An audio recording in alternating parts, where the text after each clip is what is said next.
छोटे से गांव में एक गरीब मगर नेक दिल लड़की रहती थी जिसका नाम जोया था। जोया अपनी बीमार माँ के साथ एक टूटे फूटे घर में रहती थी। वो रोज जंगल से लकड़ियां इकट्ठी करके बेचती ताकि घर का खर्च चल सके। एक दिन जब वो जंगल में लकड़ियां जमा कर रही थी तो अचानक उसे एक अजीब रोशनी दिखाई दी। वो डरते डरते रोशनी की तरफ बढ़ी। वहां एक बहुत पुराना सुनहरी चमकता हुआ दरख्त खड़ा था। उस दरख्त के पत्ते खालिस सोने की तरह चमक रहे थे। जोया हैरान रह गई।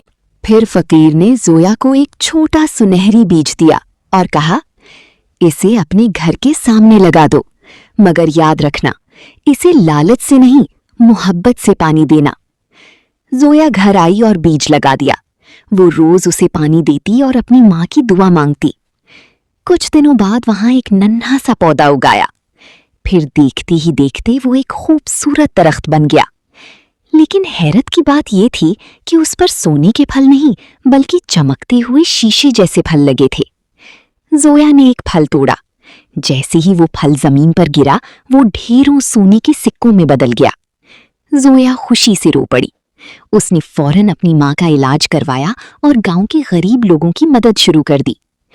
जब गांव के लालची जमींदार को ये खबर मिली तो वो रात के अंधेरे में दरख्त चुराने आया। जैसे ही उसने दरख्त को हाथ लगाया, दरख्त से तेज रोशनी निकली और जमींदार पत्थर का मुजस्समा बन गया।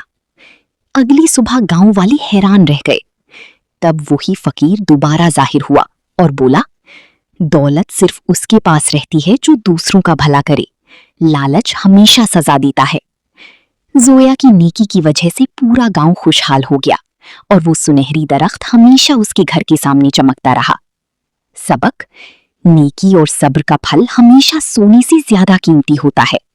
अगर आपको ये कहानी अच्छी लगी हो तो हमारे चैनल को सब्सक्राइब करें और बेल आइकॉन दबाना ना भूलें ताकि आपको दिलचस्प कहानियां देखने को मिलती रहें।